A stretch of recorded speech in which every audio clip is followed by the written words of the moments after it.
Je voudrais vous dire que le président Macky Sall a fait un bilan.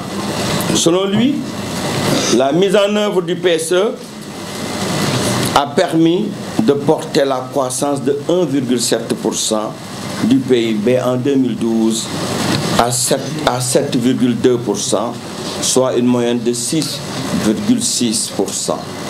Le ratio de la dette de 47,7%, largement en deçà de la norme de l'UEMOA qui est de 70%. En conclusion, le chef de l'État en déduit que la transformation structurelle de l'économie sénégalaise se fait avec bonheur.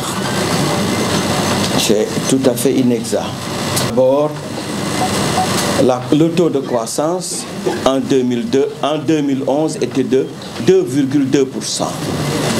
Et pour pouvoir remettre en cause ces déclarations, je voudrais le ramener au constat qui avait été fait par son premier ministre d'alors, Abdoul Mbaye. Deuxièmement,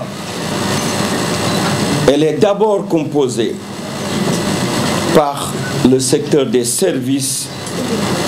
Malheureusement, le secteur des services est totalement entre les mains d'étrangers.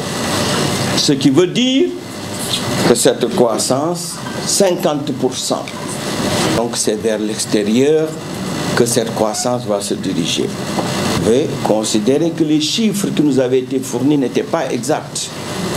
Le Sénégal, si on tient compte de toute la dette publique, c'est-à-dire la dette de l'État et celle de ses démembrements, on peut considérer qu'on a presque atteint les 70%.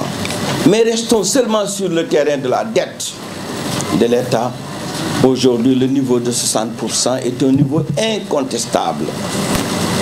Et ce qui est dommage, c'est que du fait d'un endettement effréné sur le marché monétaire et financier, le gouvernement s'est installé dans un cercle vicieux de paiement des intérêts, transférant le principal de la dette aux générations futures. C'est le fardeau de la génération future.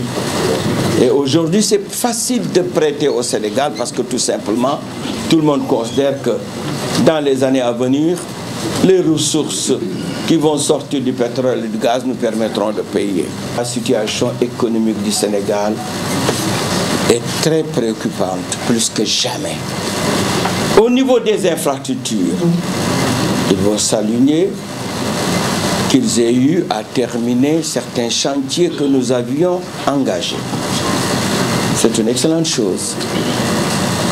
Mais pour les chantiers qui ont été ceux du gouvernement, pour vous montrer l'incapacité du gouvernement à réaliser des projets sur la base des ressources nationales, je voudrais vous donner une illustration. Le building administratif, le siège du gouvernement a été commencé dès le lendemain de l'arrivée du président Macky Sall, n'est pas toujours terminé. Et combien d'avenants ont été signés? Tout cela pour vous dire qu'ils sont incapables de faire face à l'attente des Sénégalais.